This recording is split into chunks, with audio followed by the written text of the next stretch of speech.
नमस्कार जय जगन्नाथ शुभ सकाळ। आज हूँ 8 फेब्रुआरी शनिवार। आज दिन भरी अनेक गुरुत्वपूर्ण खबर आसी। राज्य में अनेक गुड़िए नुआ नियम लागू होती, सस्ता होती टमाटो दर। आज मिलिबो सुभद्रा टंका, निजुक्ति पत्र बांटी मुख्यमंत्री। तेबे आसंतु आज दिन 20टी बड़ खबर उपर नजर पकाइबा। वीडियो भल लगिले आपनक भल पाइबा स्वरूप गोटे गोटे लाइक निश्चित करदेवे। एथिसह आपण केउ जिल्लारू एई खबर को देखुचंती कमेंट करी निश्चय जणाई देबे। आसिला प्रथम खबर, आरबीआई को मुद्रानीति घोषणा पर शेयर बाजार ह्रास 280 पॉइंट तलकू खसिला सेंसेक्स।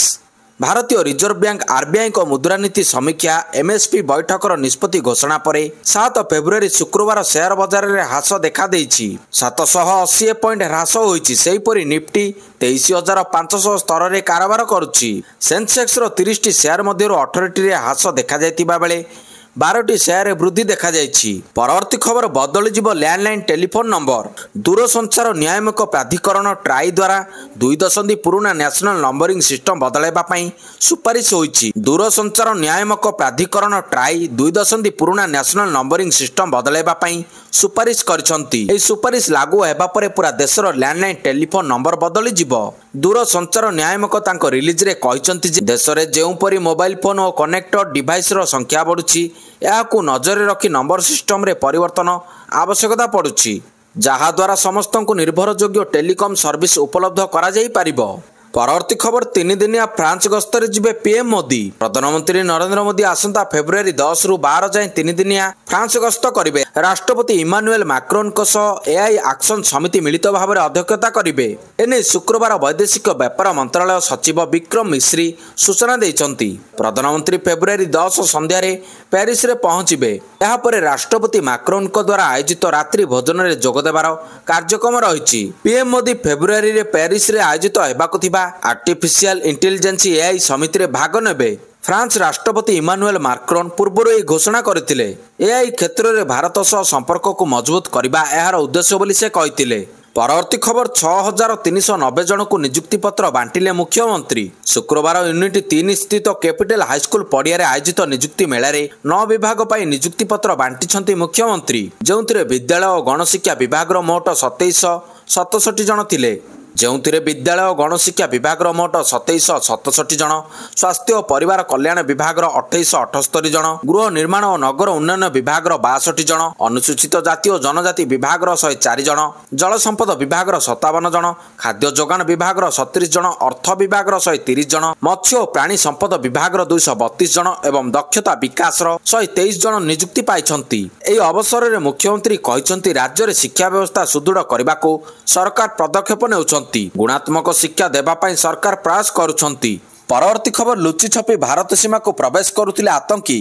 परवर्ती खबर, लुचि छपी भारत सीमा को प्रवेश करुथिले आतंकी को सह पाकिस्तानी जवान। पुणी पदारे पड़िला पाकिस्तान षड्यंत्र। सीमारे पशि बड़ धरणर षड्यंत्र जाल बिछाइबा पई चेष्टा करुथिला पाकिस्तान। बारंबार चेतावनी सत्वे मध्य सुधुरुनी शत्रु पाकिस्तान जारी रखिछि तार नाकाप कार्यकलाप। आतंकी सह सेना कर्मी भी सामिल होई षड्यंत्र रचिथिबा जणा पड़िछि, किंतु तांकर एई योजना को पॉइंट करिछि भारतीय जवान। 7 जण आतंकी को निपात करिछि भारतीय सेना। सबुठारु बड़ कथा हेउछि 7 जण आतंकी मध्यरे 3 जण पाकिस्तानी आर्मी जवान रहिथिबा जणा पड़िछि। परवर्ती खबर, खूब शीघ्र मिलिबो आयुष्मान कार्ड। मिशन मोड रे चली कार्ड छपा कार्य। एने सूचना देइछंती स्वास्थ्य मंत्री मुकेश महालिंग। आयुष्मान योजना रे 3.5 कोटी लोकों को सामिल करबा को लक्ष्य रखिछंती सरकार। आयुष्मान भारत सह आईटी इंटीग्रेशन चलीथिबा स्वास्थ्य मंत्री सूचना देइछंती। तबे 67 लाख परिवार को राज्य तार निजस्व पांठिरु और 33 लाख परिवार बीमा टंका केंद्र सरकार वहन करिवे। देशर 30,000 हॉस्पिटल रे चिकित्सा सुविधा पाई परिबे हिताधिकारी। परवर्ती खबर, आसिला सुप्रीम कोर्ट को बड़ राय। महिला निज द्वितीय स्वामी ठारू भरण पोषण टंका नेबाकू बाध्य। एक मामलार शुणाणी बेले supreme court justice B Nagarathna एवं सतीश चंद्र शर्मा को खंडपीठ ए राय शुणाइछंती। धारा 125 आधार रे जणे व्यक्ति भरण पोषण देबाकू मना करि परिबे नाही। महिला जनक निज प्रथम स्वामी ठारू आईन अनुसार छाड़पत्र न नैथिले मध्य द्वितीय स्वामी ठारू भरण पोषण टंका मागी पारिबे। परवर्ती खबर, चिंता बढ़ाउछि टमाटो दर। टमाटो अभावी बिक्री। गंजाम और ढेंकानाल रे किलो पिछा दर 2 रु 3 टंका। पारिश्रमिक मिलुनथिबारु पाचिला टमाटो बिल रे छाड़ीदेले चाषी। लाभ कथा छाड़ंतु मूल मध्य मिलुनाई, तेणु बिल को जीवाकू आग्रह प्रकाश करुनाहांती चाषी। टमाटो किलो 2 टंका 5 दिन रे अधा होइगला दर। मिलुनी पारिश्रमिक फसल तोलिबाकू चाषी अमंग। एकर पिछा 30 ରୁ 40 हजार टंका खर्च होतिबा समय 5 हजार टंका मध्य मिली नथिबा दुखर सह कहछंती चासी। बाजार रे टमाटर दर कम थिबारु परिश्रम अनुसार पारिश्रमिक मिलु नाही, तेणु चासी जमीरु टमाटर तोलु नाहंती। फଳରେ एकर एकर टमाटर जमीरे पचि गलानी। परवर्ती खबर आज आसीबो सुभद्रा टंका। जाजपुर एहार शुभारंभ करा जिवो। सुभद्रा प्रथम किस्तिर चतुर्थ पर्याय रे 18 लाख रु अधिक हिताधिकारी अकाउंट को टंका जीवो। उपमुख्यमंत्री सूचना मुताबक जो मानक ए टंका मिली नाही 3 और 4 तारिख रे बैंक को जाई ईकेवाईसी क्लियर कले ए टंका मिलिबो। जदि हिताधिकारी बैंक एनपीसीआई क्लियर हो जाइथिबो सेमानकु ए पर्याय रे टंका मिलि जिवो। तेबे ए पर्याय रे हिताधिकारी संख्या 1 कोटी टपी पारे। एथिसह जो माने एनपीसीआई रे रहिजिबे सेमानकु मार्च 8 तारिख सुधा जोड़ी दिया जिवो बोली उपमुख्यमंत्री प्रभाती परिडा सूचना दैछंती। 3,38,000 एनपीसीआई मध्यरु 59,000 एनपीसीआई क्लियर होइतिबा उपमुख्यमंत्री कहचंती। जेहेतु गोटिए मध्य योग्य हिताधिकारी जेमिति बाद पड़िबेनी से नै मुख्यमंत्री कहितिबा उपमुख्यमंत्री कहचंती। परवर्ती खबर आरबीआई मुद्रा नीति रे बड़ घोषणा। भारतीय रिजर्व बैंक रेपा हार ह्रास करी मध्यवित्त वर्गंकु एक बड़ आश्वस्ति देइछि। रेपा हार रे ह्रास 25 बेसिस पॉइंट।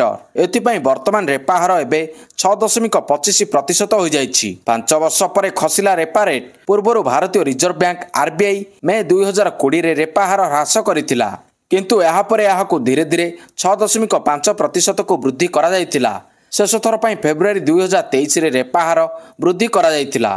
आरबीआई गवर्नर कहिसंती जे रेपा रेट नै बैठक रे आर्थिक विकास उपरे आलोचना होइतिला। आमे बैठक रे निष्पत्ति नेइछु जे रेपा हार रे ह्रास करा जाउछि। एबे रेपा हार 6.50 रु 6.25 को ह्रास करा जाइछि।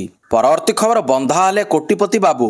मालकानगिरी जल विभाजिका प्रकल्प निर्देशक शांतनु महापात्र को गिरफ करिछि विजिलेंस। गिरफ पर विजिलेंस अधिकारी तांको झाड़बुआ जेरा करिछि। जेरा समय 4 जण सहयोगी को ना कहिसंती शांतनु।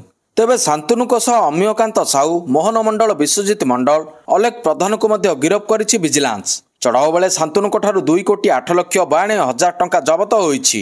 लकर भितर मध्य मिलिथिला गुरुत्वपूर्ण कागजपत्र। आय बहिर्भूत संपत्ति ठुलो अभियोग रे चढ़ाऊ करथिला विजिलेंस। परवर्ती खबर मो बस बेगरे लागिबो ब्रेक। मो बस ड्राइवरन को बेपरुआ गाड़ी चालन को नहीं नगर उन्नयन मंत्री को प्रतिक्रिया। सहर रे चालुथिबा सरकारी बस 40 किलोमीटर बेगरु अधिक स्पीड रे चली परिबो नाही। एहा उपरे बारंबार अनुध्यान करा जाउछि। ड्राइवर मद पी गाड़ी चलाउथिबा अभियोग होइछि। एहाकु नै दिनकु 3 थर टेस्ट करा जाउछि। एई प्रक्रिया मध्य रे 3 रु 4 जण दोषी साब्यस्त होइतिले तांको बरखास्त करा जाइछि। बाकी अन्यान्य कथा को गुरुत्व मध्य दिया जाउछि।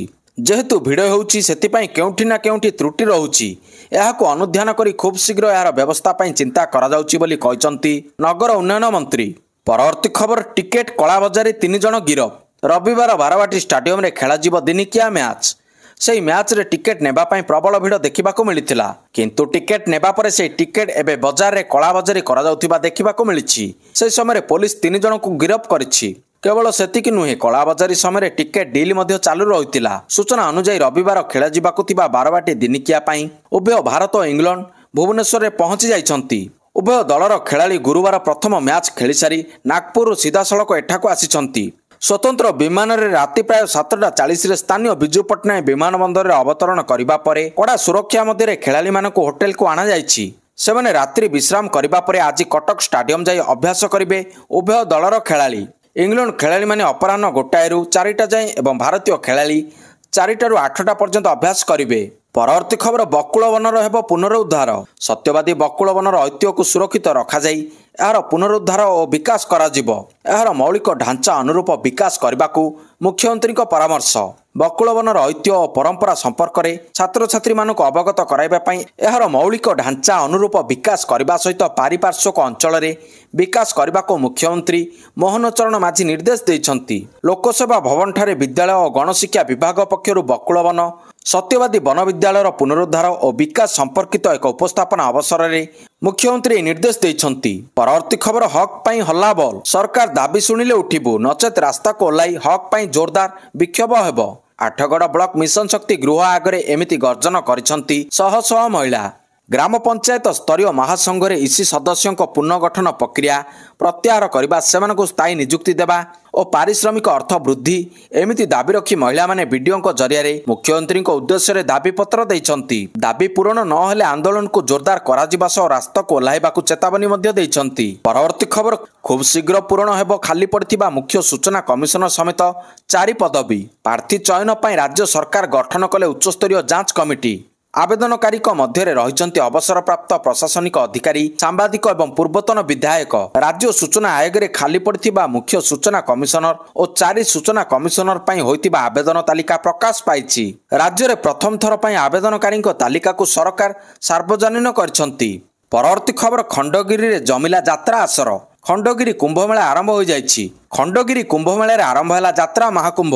ଏଥର ଖଣ୍ଡଗିରିରେ ମୋଟ 6ଟି ପେଣ୍ଡାଲରେ 13ଟି ଅନୁଷ୍ଠାନ ନିଜର ଜଲବା ଦେଖାଇବେ। ପ୍ରଥମ ପର୍ଯ୍ୟାୟରେ ଗୁରୁବାର ରାତିରେ 3ଟି ପେଣ୍ଡାଲରେ ଯାତ୍ରା ପରିବେଷଣ ଅନୁଷ୍ଠିତ ହୋଇଛି। ପ୍ରତ୍ୟେକ ପେଣ୍ଡାଲରେ 2000ରୁ 3000 ଦର୍ଶକ ବସିବା ବ୍ୟବସ୍ଥା କରାଯାଇଛି। ସାଧାରଣ ବର୍ଗର ଟିକେଟ ମୂଲ୍ୟ 200 ଟଙ୍କା ରଖାଯାଇଥିବା ବେଳେ ସ୍ୱତନ୍ତ୍ର ବର୍ଗର ଟିକେଟର ମୂଲ୍ୟ 250 ଟଙ୍କା ରଖାଯାଇଛି। ଅଶ୍ଳୀଳତାକୁ ନେଇ ଯେଉଁଭଳି ଚର୍ଚ୍ଚା ଆଲୋଚନା ରହିଥିଲା, ବାସ୍ତବରେ ପ୍ରଥମ ଦିନ ସେମିତି କୌଣସି ଅଶ୍ଳୀଳତା ଦେଖିବାକୁ ମିଳିନାହିଁ। ସୁରକ୍ଷାକୁ ନଜରରେ ରଖି ପ୍ରତିଟି ଯାତ୍ରା ପେଣ୍ଡାଲ ନିକଟରେ ଉପସ୍ଥିତ ଥିଲେ ପୋଲିସ କର୍ମଚାରୀ। ପରବର୍ତ୍ତୀ ଖବର, ଗିରଫ ହୋଇପାରନ୍ତି ଅଭିନେତା ସୋନୁ ସୁଦ। ପଞ୍ଜାବର ଲୁଧିଆନା କୋର୍ଟ ସୋନୁଙ୍କୁ ଗିରଫ କରିବା ପାଇଁ ୱାରେଣ୍ଟ ଜାରି କରିଛନ୍ତି। ଏକ ଠକେଇ ଅଭିଯୋଗରେ ଲୁଧିଆନା କୋର୍ଟ ଏହି ଗିରଫ ପରୱାନା ଜାରି କରିଛନ୍ତି। କୁହାଯାଉଛି ଲୁଧିଆନା କୋର୍ଟ 10 ଲକ୍ଷ ଟଙ୍କାରେ ଏକ ଠକେଇ ମାମଲାରେ ପଚରାଉଚରା ପାଇଁ ପୂର୍ବରୁ ସୋନୁଙ୍କୁ ସମନ ଜାରି କରିଥିଲେ। ହେଲେ ସେ ଏହାର କୌଣସି ଉତ୍ତର ରଖିନଥିଲେ କି କୋର୍ଟରେ ମଧ୍ୟ ହାଜର ହୋଇନଥିଲେ, ଯେଉଁଥିପାଇଁ ଏବେ ଲୁଧିଆନା କୋର୍ଟ ସୋନୁଙ୍କ ନାଁରେ ଗିରଫ ପରୱାନା ଜାରି କରିଛନ୍ତି। ପରବର୍ତ୍ତୀ ଖବର, ମହାକୁମ୍ଭ ଦଳଚକଟା ଘଟଣା ଦୁର୍ଘଟଣା ନୁହେଁ ଷଡ଼ଯନ୍ତ୍ର ବୋଲି କହିଲା ତଦନ୍ତକାରୀ ଦଳ। ପ୍ରୟାଗରାଜରେ ମହାକୁମ୍ଭ ଦଳଚକଟା ଘଟଣାର ତଦନ୍ତରୁ ଏବେ ଷଡ଼ଯନ୍ତ୍ର ଗନ୍ଧ ବାହାରୁଛି। ୟୁପି ଓ କେନ୍ଦ୍ର ସରକାରଙ୍କ ଏଜେନ୍ସି ଏହାକୁ ଦୁର୍ଘଟଣା ନୁହେଁ ବରଂ ଷଡ଼ଯନ୍ତ୍ର ଭାବରେ ତଦନ୍ତ କରୁଛନ୍ତି। ମହାକୁମ୍ଭରେ ମୌନି ଅମାବାସ୍ୟାରେ 30 ଜଣଙ୍କ ମୃତ୍ୟୁ ପଛରେ ଷଡ଼ଯନ୍ତ୍ର ଥିବା ସନ୍ଦେହ ହେବା ପରେ ପୋଲିସ ତଦନ୍ତ ଆରମ୍ଭ କରିଛି। କେନ୍ଦ୍ରୀୟ ଗୁଇନ୍ଦା ଏଜେନ୍ସି ବ୍ୟତୀତ ୟୁପି ଏଟିଏସ୍ ଓ ଏସ୍ଟିଏଫ୍ର ଟିମ୍ ଏହି ଘଟଣା ପାଇଁ ଦାୟୀ ଥିବା ଯୁବକଙ୍କୁ ଖୋଜୁଛନ୍ତି। ସିଏ ଏନ୍ଆର୍ସି ବିକ୍ଷୋଭକାରୀଙ୍କ ଉପରେ କଡ଼ା ନଜର ରଖାଯାଇଛି। ଏ ଘଟଣାର ତଦନ୍ତ ପାଇଁ ରାଜ୍ୟ ସରକାର 3 ଜଣିଆ ବିଚାର ବିଭାଗୀୟ ତଦନ୍ତ ଗଠନ କରିଛନ୍ତି। ପରବର୍ତ୍ତୀ ଖବର, ପ୍ରକାଶ ପାଇଲା ଓସିଏସ୍ ପ୍ରିଲିମ୍ ପରୀକ୍ଷା ଫଳ। ଓଡ଼ିଶା ଲୋକସେବା ଆୟୋଗ ଓପିଏସ୍ସି ଦ୍ୱାରା ପରିଚାଳିତ ଓଡ଼ିଶା ସିଭିଲ୍ ସର୍ଭିସ୍ ପ୍ରିଲିମ୍ ପରୀକ୍ଷା 2023 ଶୁକ୍ରବାର ପ୍ରକାଶିତ ହୋଇଛି। ଏହି ପରୀକ୍ଷା ଗତ ବର୍ଷ ଡିସେମ୍ବର 15 ତାରିଖରେ ଅନୁଷ୍ଠିତ ହୋଇଥିଲା। ଓସିଏସ୍ସି 2023 ପ୍ରିଲିମ୍ ପରୀକ୍ଷାରେ ମୋଟ 4799 ଜଣ ପ୍ରାର୍ଥୀ କୃତକାର୍ଯ୍ୟ ହୋଇଛନ୍ତି। ଏଥିରେ ମୋଟ 1573 ଜଣ ମହିଳା ଅଛନ୍ତି। ସମସ୍ତ 4799 ଜଣ ପ୍ରାର୍ଥୀ ଓସିଏସ୍ 2023ର ମୁଖ୍ୟ ପରୀକ୍ଷା ପାଇଁ ଚୟନିତ ହୋଇଛନ୍ତି। ତେବେ ଯେଉଁମାନେ ପ୍ରିଲିମ୍ ପରୀକ୍ଷାରେ କୃତକାର୍ଯ୍ୟ ହୋଇଛନ୍ତି ସେମାନେ ଓପିଏସ୍ସିର ୱେବସାଇଟ୍କୁ ଯାଇ ନିଜର ରୋଲ୍ ନମ୍ବର ଦେଲେ ଫଳାଫଳ ଜାଣିପାରିବେ। ଓପିଏସ୍ସି ପକ୍ଷରୁ ଏହି ସୂଚନା ମିଳିଛି। ପରବର୍ତ୍ତୀ ଖବର, ବଢ଼ିପାରେ ଧାନର ସହାୟକ ମୂଲ୍ୟ। ପୂର୍ବ ଭାରତ ରାଜ୍ୟ ସମୂହ ବୈଠକରେ ଦିଆଗଲା ପ୍ରସ୍ତାବ। ପୁଣି ଥରେ ବଢ଼ିପାରେ ଧାନର ସହାୟକ ମୂଲ୍ୟ। ଧାନ ସହ ଡାଲି ଓ ତୈଳ ଜାତୀୟ ଦ୍ରବ୍ୟର ମଧ୍ୟ ସହାୟକ ମୂଲ୍ୟ ବୃଦ୍ଧି କରିପାରନ୍ତି କେନ୍ଦ୍ର ସରକାର। ଶୁକ୍ରବାର ଏହି ପ୍ରସଙ୍ଗରେ ପୂର୍ବ ଭାରତ ରାଜ୍ୟ ସମୂହ ବୈଠକରେ କେନ୍ଦ୍ର ପାଖରେ ପ୍ରସ୍ତାବ ରଖିଛନ୍ତି ବିଭିନ୍ନ ରାଜ୍ୟର ପ୍ରତିନିଧି ମଣ୍ଡଳ। ଏ କ୍ରମରେ ରାଜ୍ୟ ଅତିଥି ଭବନରେ ବସିଥିବା ଏକ ବୈଠକରେ ଅଧ୍ୟକ୍ଷ ପ୍ରଫେସର ବିଜୟପାଲ ଶର୍ମା ଯୋଗ ଦେଇଥିବା ବେଳେ ଓଡ଼ିଶା, ଛତିଶଗଡ଼, ବିହାର, ପଶ୍ଚିମବଙ୍ଗ ଓ ଝାଡ଼ଖଣ୍ଡ ପ୍ରତିନିଧି ମଣ୍ଡଳ ଯୋଗ ଦେଇଥିଲେ। ଧାନ, ଗହମ, ଡାଲି ଓ ତୈଳ ଜାତୀୟ ଶସ୍ୟ କେଉଁ ରାଜ୍ୟର ଉତ୍ପାଦନ ଦର କେତେ ରହୁଛି ଏନେଇ ଏକ ତଥ୍ୟ କେନ୍ଦ୍ର ଆଗରେ ଉପସ୍ଥାପନ କରିଥିଲେ। ପରବର୍ତ୍ତୀ ଖବର, ଷ୍ଟାଡିୟମକୁ ପାଣି ବୋତଲ ମନା। ବାରବାଟୀ ଷ୍ଟାଡିୟମରେ ଭାରତ ଇଂଲଣ୍ଡ ଦିନିକିଆ ମ୍ୟାଚ୍କୁ ନେଇ କ୍ରିକେଟ ପ୍ରେମୀଙ୍କ ମଧ୍ୟରେ ଅଭୂତପୂର୍ବ ଉତ୍ସାହ ଦେଖିବାକୁ ମିଳୁଛି। ଦିନ ପାଖେଇବା ସହ ବଢ଼ୁଛି ଉତ୍କଣ୍ଠା। ତେବେ ମ୍ୟାଚ୍ ପାଇଁ ବାରବାଟୀ ଷ୍ଟାଡିୟମକୁ ପାଣି ବୋତଲ ମନା। ଦର୍ଶକମାନେ ପାଣି ବୋତଲ ନେଇ ଷ୍ଟାଡିୟମକୁ ଯାଇପାରିବେ ନାହିଁ। ଷ୍ଟାଡିୟମକୁ ଫିଙ୍ଗିବା ଆଦି ସାମଗ୍ରୀ ଉପରେ ମଧ୍ୟ ରହିଛି କଟକଣା। ସୁରକ୍ଷା ପାଇଁ ମୁତୟନ ହେବେ 50 ପ୍ଲାଟୁନ୍ ପୋଲିସ ଫୋର୍ସ। ଗତକାଲି ବାରବାଟୀ ଷ୍ଟାଡିୟମରେ ହେବାକୁ ଯାଉଛି ଭାରତ ଇଂଲଣ୍ଡ ମଧ୍ୟରେ ମହାମୁକାବିଲା। ପରବର୍ତ୍ତୀ ଖବର, ଆଜି ଆରମ୍ଭ ହେବ ଦିଲ୍ଲୀ ଦଖଲ ପାଇଁ ହିସାବ ନିକାସ। ଆଜି ଚାଲିବ ଭୋଟ ଗଣତି। ତେବେ ଏଥର କିଏ ଦଖଲ କରିବ ଦିଲ୍ଲୀ ସିଂହାସନ? ଜାତୀୟ ରାଜଧାନୀ ଉପରେ ସାରା ଦେଶବାସୀଙ୍କ ନଜର। ଏପଟେ ଅଧିକାଂଶ ଏକ୍ଜିଟ୍ ପୋଲ୍ ବିଜେପି ସପକ୍ଷରେ ମତ ଦେଇଥିବାରୁ ବିଜେପି ଐତିହାସିକ ବିଜୟ ନେଇ ଆଶା ବାନ୍ଧିଛି। ବିଶେଷ କରି 2025 ନିର୍ବାଚନରେ ମୋଦି ଏବଂ ଟିମ୍ ବିଜେପି ଶକ୍ତ ରଣନୀତି ବିଜେପି ପାଇଁ ଆଶୀର୍ବାଦ ହେବ ବୋଲି ଚର୍ଚ୍ଚା ହେଉଛି। 2025 ଦିଲ୍ଲୀ ବିଧାନସଭା ନିର୍ବାଚନରେ କାମ କରିବ କି ମୋଦି ମ୍ୟାଜିକ୍? ପରବର୍ତ୍ତୀ ଖବର, ମାର୍ଚ୍ଚ 31 ସୁଦ୍ଧା ଗଞ୍ଜେଇ ମୂଳପତନ। ରାଜ୍ୟରେ ମାର୍ଚ୍ଚ 31 ସୁଦ୍ଧା ଗଞ୍ଜେଇ ମୂଳପତନ ରାଜ୍ୟରେ ମାର୍ଚ୍ଚ 31 ସୁଦ୍ଧା ଗଞ୍ଜେଇର ମୂଳପତନ ହେବ। ସବୁ ଜିଲ୍ଲାର ରାଜ୍ୟରେ ମାର୍ଚ୍ଚ 31 ସୁଦ୍ଧା ଗଞ୍ଜେଇ ମୂଳୋତ୍ପାଟନ ନିର୍ଦ୍ଦେଶ। ସବୁ ଜିଲ୍ଲାର ଏସିପିଙ୍କୁ ନିର୍ଦ୍ଦେଶ ଦେଲେ ଡିଜିପି ୱାଇବି ଖୁରାନିଆ। ଏବେ ସୁଦ୍ଧା 591ଟି ମାମଲା ସହ 25,000 ଏକର ଗଞ୍ଜେଇ ଚାଷ ନଷ୍ଟ। ଜାନୁଆରୀ ଶେଷ ସୁଦ୍ଧା 213 ମାମଲା, 8,269 ଗଞ୍ଜେଇ ଚାଷ ନଷ୍ଟ ହୋଇଛି। ତେବେ ଦର୍ଶକ ବନ୍ଧୁ, ଏହା ଥିଲା ଆଜି ଦିନର କିଛି ମୁଖ୍ୟ ଖବର। ଭିଡ଼ିଓକୁ ଶେଷ ପର୍ଯ୍ୟନ୍ତ ଦେଖିଥିବାରୁ ଆପଣଙ୍କୁ ଧନ୍ୟବାଦ।